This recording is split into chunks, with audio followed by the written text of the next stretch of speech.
Hello, everyone, and welcome to Heart, Mind, and Mechanics Business Coaching. Today, I have as my guest Harrison Tanner Barron.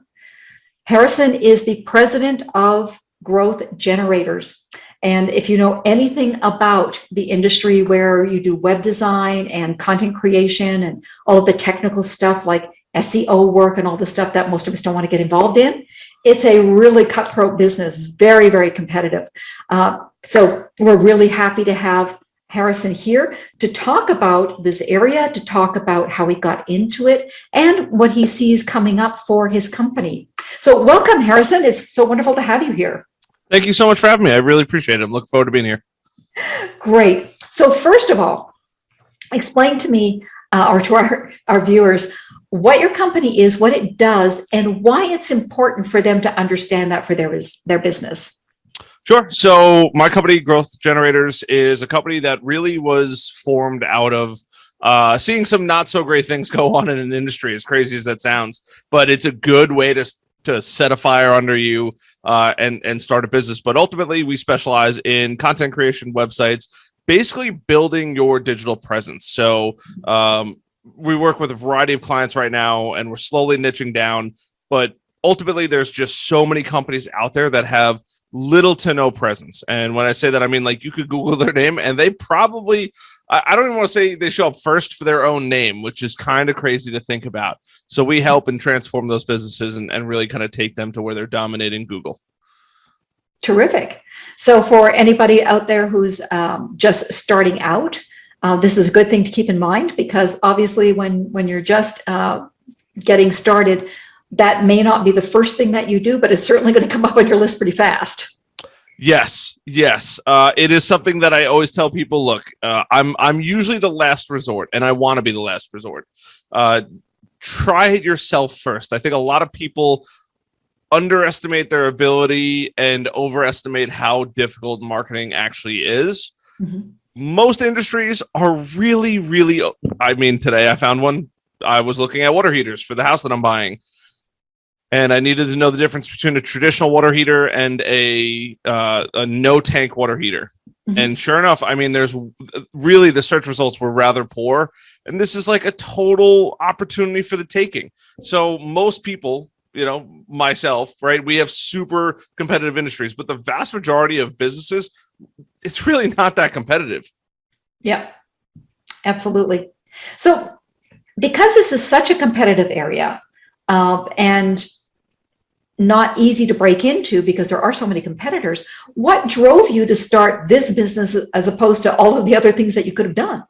Yeah, so I worked for an IT company a while ago now at this point, and we had strategic partners. So I would build out and develop and set up a project where we would go out, I'd quote the entire project and help put a project team in place to build out a infrastructure for a company. So computers, and this is all pre-COVID times, computers, servers, data security, backups, clouds, the whole nine. And it was the coolest job in the world. And we had strategic partners. One of our strategic partner was a digital marketing agency. And I was giving them a lot of business. I would literally just hand them basically, I don't want to show the front of this check, but checks all the time. And you know, hey, this customer needs a website. This customer needs Facebook ads. This customer needs Google ads, right? And it was just a layup because I already had the relationship with the customer. They were just kind of, you know, hey, we need somebody else, right? A landscaper probably needs a pool guy or a fence guy, right? Just a perfectly good symbiotic relationship. And one day I went into their office and I happen to know the owner kind of well. And I knew one of his employees really, really well. I went into the office and I saw a list of all of their prospects, which every company has. Any company that's keeping track of sales, and especially if they're doing bigger deals, they usually have a list of all their prospects, and they had it on a whiteboard, which I didn't really care about, but I knew most of them because most of them were my customers that I gave them. In fact, it wasn't even most, it was all of them. Their entire pipeline wasn't any of their own customers. It was all my customers. Keep in mind, I had no marketing team. It was just me networking at the time. And so I was like, okay, that's cool. And I started touring the office, and I'd been there a couple times. And I was like, oh, like, you have 3 or 4 divorce attorneys all in the same area, and it says Facebook next to it. So I'd assume that they're running Facebook ads. It turns out I was right. So I was like, oh, what else are you guys doing? They're like, oh, we're doing SEO, we're doing Facebook ads. And I'm like, you guys are running Facebook ads for attorneys that all do the same practice and they're all in the same area. I go, this is a super ethical issue. I am not okay with this. You cannot operate a business where you're making your clients compete against each other. I'm not cool with that. So that was kind of the thing where I was like, wow, I bet you I could probably do a better job than they are. And I don't know anything about marketing, but I do know that I'm not a, are we allowed to curse? I'm not a shitty person. So I'm not going to make my customers compete against each other. So I was like, I was so not okay with it. I actually felt really uncomfortable after I saw that. And I was like, wow, okay, like we have a major problem here. So I don't even remember if I mentioned to my boss or not, but at that time I just had realized I was kind of hitting the ceiling of what that company would allow as far as my income and just personal and career growth. And I said, you know what, I got to go do something else. And I was 25 at the time. Yeah, I think 25 at the time. And I said, you know what, if I don't do this now, I don't want to be 40 or 50 or 60 years old and be like, wow, I really wish I started a business.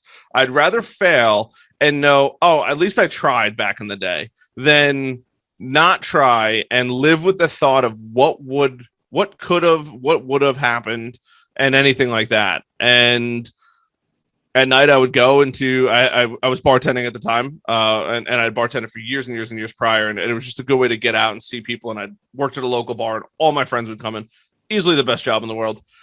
And I had cash. I had enough money to support me. And through bartending, I had met a guy who had a warehouse. Now his name is John. He owns a company called WatchGauge. Go check it out online, watchgauge.com.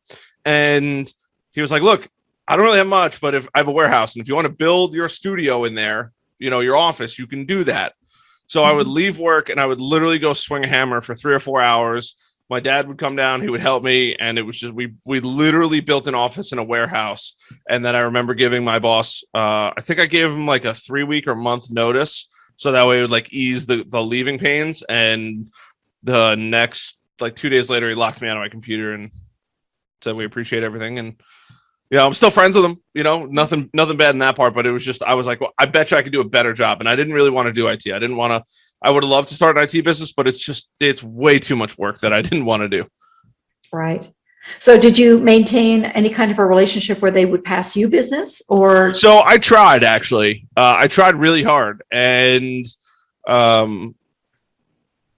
I tried to make that happen. And basically my old boss was like, it's probably not going to happen and just let it be. Because I don't blame him. I really didn't have any experience at the time. Like now that I'm kind of older and more mature and less salty about the situation, I'm like, wow, like I don't really blame him all that much for like not sending me business because I didn't know anything, right? I literally was like, I'm going to start a business and I have a cell phone and a dream and I'm going to go take and run social media accounts and then we'll go from there. And that's literally what I did. And I've been growing it ever since.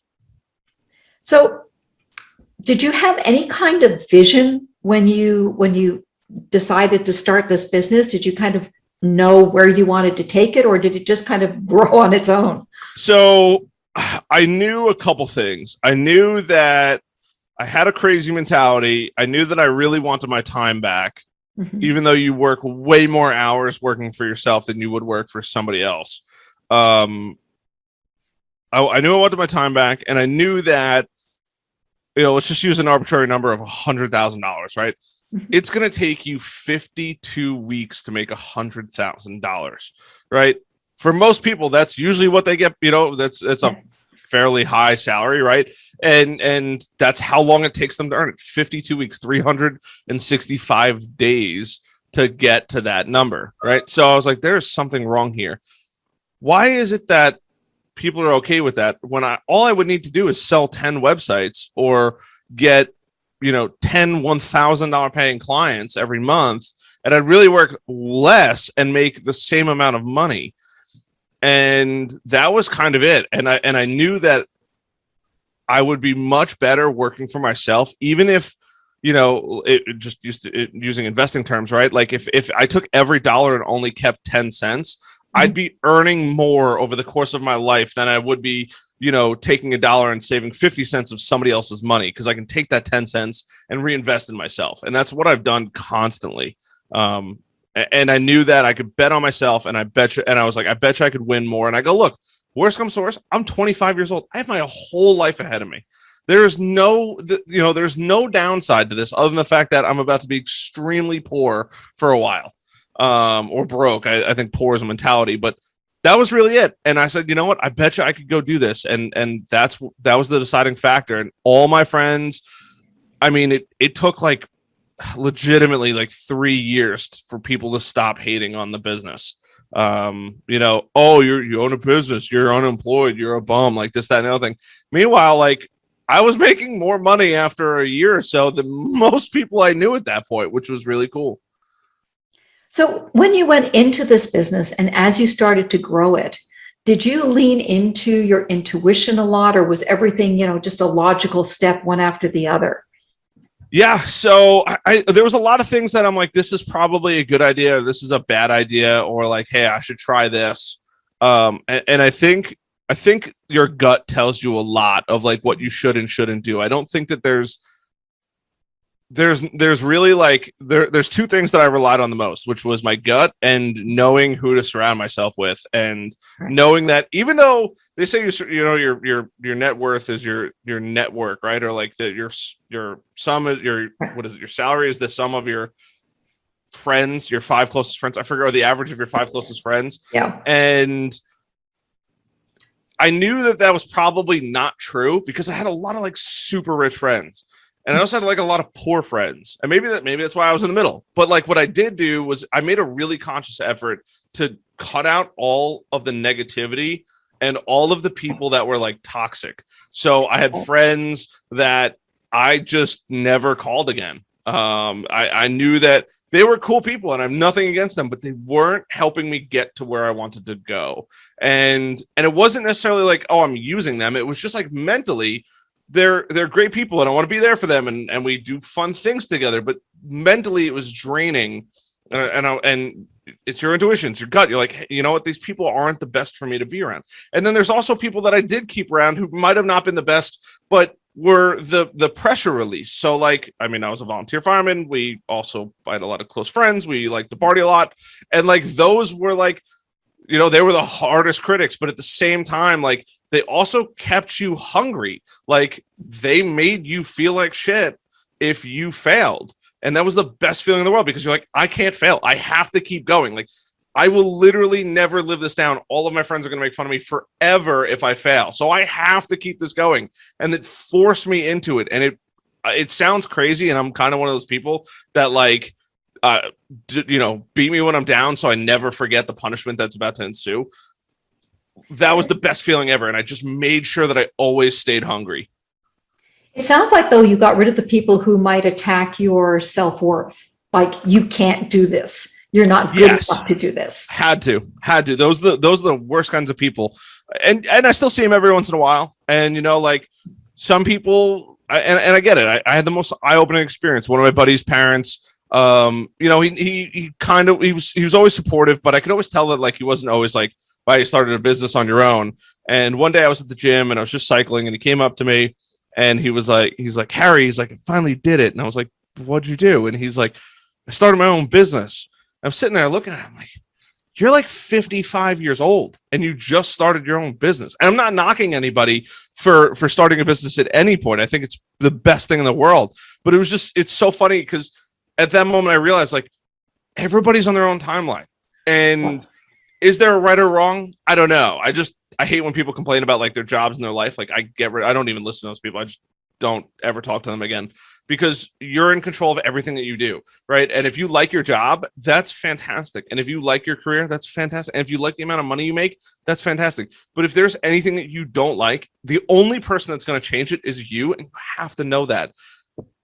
You can't blame other people like, oh, I didn't get a raise because my boss didn't like me. No, it's probably because you didn't do a good enough job to get a raise, or whatever it is. There's always an underlying factor. And the moment you start to look at yourself and you have the intuition to say, wow, I'm a piece of shit, or like, wow, I'm the greatest thing ever, and I'm not operating at my full potential because of this company. I should either go find a different company or go start my own dream and start working towards it. And that is the best thing in the world.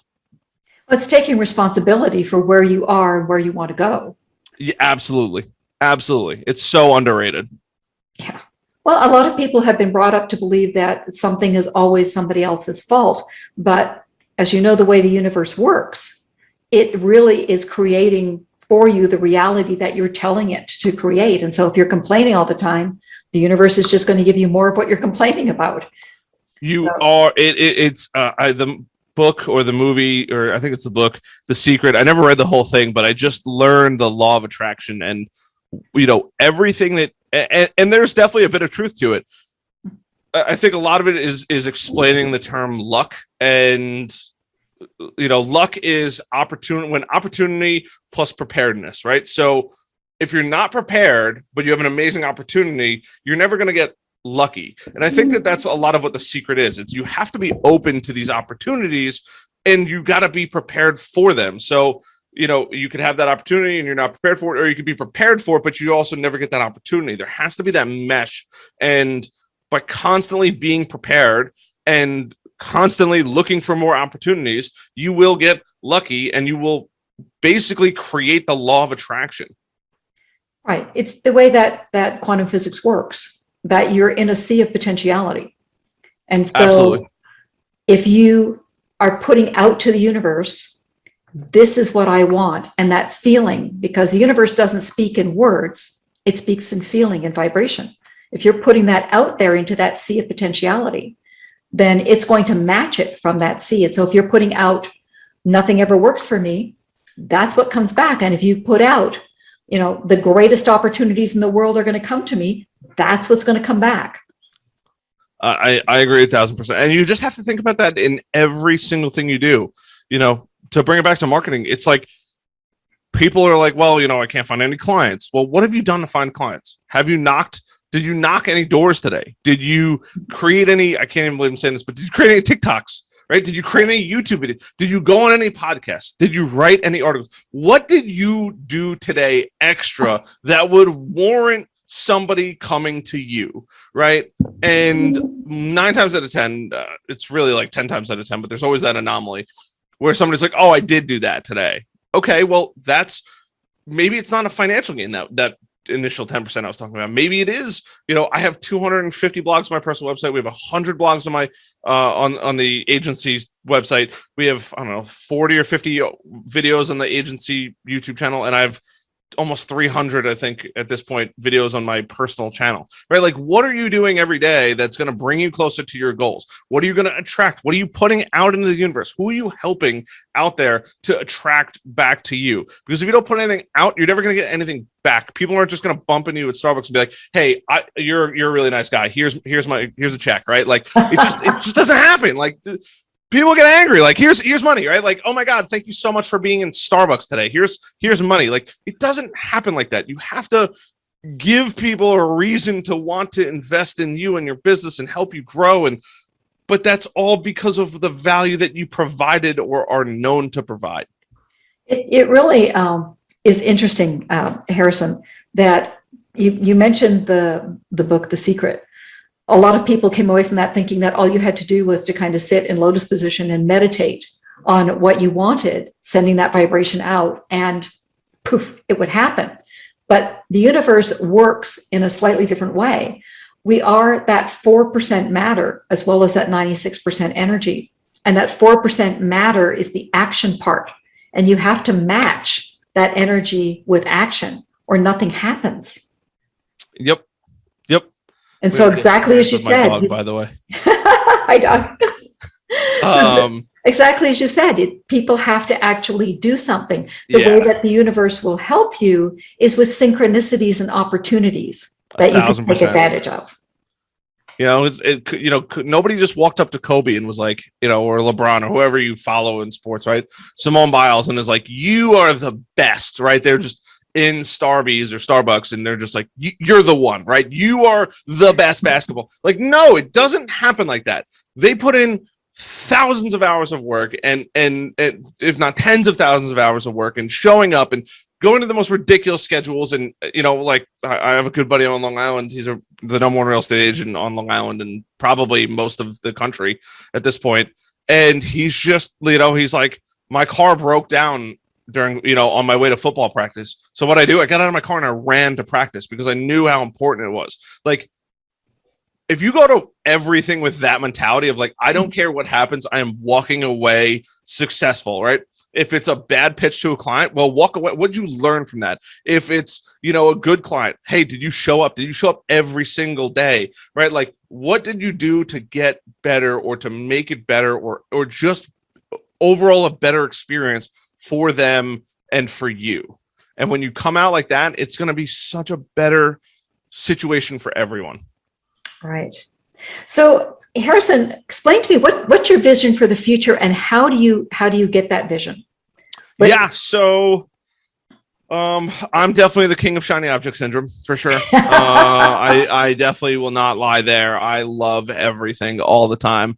But it's, and that's also part of the challenge, right? Like I know, right, my business is a phenomenal moneymaker and I have to keep growing that. And part of the way we keep growing that is content. So my 5-year goal down the road is probably a slew of employees. We're probably going to be in the 7-figure range. And then through now in the next 5 years, I can't wait to see all the value that I provide. So if it's written content, if it's TikToks, if it's YouTube videos, if it's more podcasts, I haven't really done any podcasts lately just because of the pandemic and mine are in person, but I'm so excited to see what the next 5 years holds. And then that's my business, right? And then I have like fun projects. So I like to do leather work and I like riding my bicycle, believe it or not. And I like, we're buying a house right now. So like, that's a whole nother project and the basement needs to be done. So I'm like, oh, you know what? Like and it's fun too. Cause like now it's kind of like life has kind of become a game, right? Like it's not hard anymore, which is awesome. It's the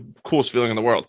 But now it's like, okay, well, what else can I do? So the house, right? The house has a basement. I'm like, I wonder if we could rent out the basement into an Airbnb or a rental, right? And then, okay, now I don't have to pay my mortgage. So now if I don't have to pay my mortgage, then what could I do with that extra money that I would have to pay to that mortgage, right? Is I going to buy another home and am I going to start buying more houses or is that reinvesting that money into my bit? Like, I don't know, but I'm so excited to see. It's actually funny you bring this question up because I just recorded a video on YouTube for 5 years down the road. And I kind of like labeled out every single thing that like is going on in my life. I actually tear up in it. It's kind of funny. Because it was like, cool. It was really emotional. And I was like, I haven't like done one of these where I'm like, okay, and it's set to release in like 5 years. So, I'm excited to see where exactly. I don't quite know. I think that's the best part of like the business that I'm in because it's always changing. I envy people whose businesses aren't changing because I have to learn and study every single day to get better. But that's the best part. Like, so I don't know what technology is going to be the best thing in the world. I don't know what media, maybe it's 3D pictures or 3D people teaching you in your room or whatever it is, but I'm beyond excited to see what it's going to be. So leaving yourself open for possibilities. Always. I mean, there's everything that I'm working on, my business, my personal stuff. And then, those are the number 1 and 2, and then everything else falls in line afterwards.